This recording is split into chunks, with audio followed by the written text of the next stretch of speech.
নোবেলজয়ী অধ্যাপক মোহাম্মদ ইউনূস কি সত্যিই পদত্যাগ করছেন? বৃহস্পতিবার রাত থেকে ছড়িয়ে পড়া এই গুঞ্জন যেন রাজনৈতিক অঙ্গনে বিস্ফোরণ ঘটিয়েছে। উপদেষ্টা পরিষদের সাম্প্রতিক এক বৈঠকে তিনি নিজেই পদত্যাগের ইঙ্গিত দেন। মূলত সরকারের কাজে বারবার প্রতিবদ্ধকতা, রাজনৈতিক দলগুলোর ঐক্যের অভাব এবং কার্যকর সহযোগিতা না পাওয়ার হতাশা থেকেই এমন সিদ্ধান্ত নিতে চাইছেন তিনি।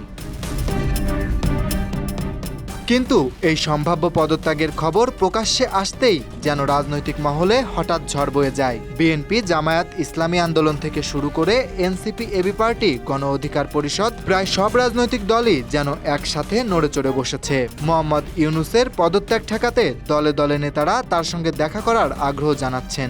যেন চারিদিকে একই সুর, পদত্যাগ নয়, নির্বাচনের রোডম্যাপ দিন। বিএনপির মহাসচিব মির্জা ফখরুল ইসলাম আলমগীর সাফ জানিয়ে দিয়েছেন, আমরা স্থিতিশীলতা ও একটি অবাধ নির্বাচন চাই। সেজন্য নির্বাচনের একটি নির্দিষ্ট রোডম্যাপ চাইছি, পদত্যাগ নয়। এটা কি কোনো অপরাধ? ইসলামী আন্দোলনের আমির সৈয়দ রেজাউল করিম সহ অন্যান্য ইসলামপন্থী দলও ইউনূসের পদত্যাগের কথায় উদ্বেগ প্রকাশ করেছেন। তাদের মতে তিনি সরে গেলে দেশে নতুন করে রাজনৈতিক অনিশ্চয়তা তৈরি হবে। খেলাফত মজলিসের আমির মামুনুল হক বলেন, ইউনূস সাহেব পদত্যাগ করলে রাষ্ট্র একটি অনিশ্চিত পরিস্থিতির মুখোমুখি হবে।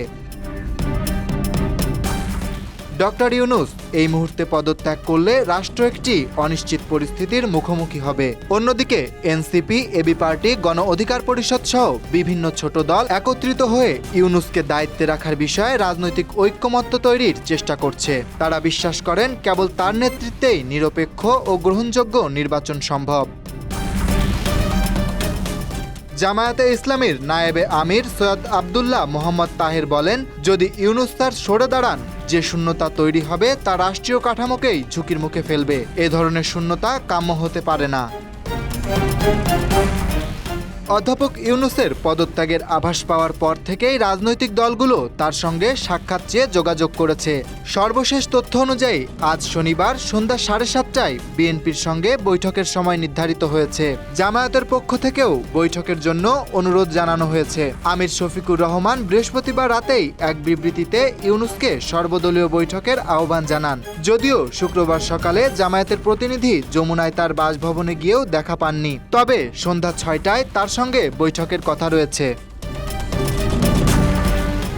সব মিলিয়ে রাজনৈতিক মহলে এখন একটাই প্রশ্ন ঘুরপাক খাচ্ছে, অধ্যাপক ইউনূস কি শেষ পর্যন্ত সত্যি সরে দাঁড়াবেন, নাকি রাজনৈতিক দলগুলোর এই অভূতপূর্ব ঐক্য তাকে যাওয়ার পথ দেখাবে?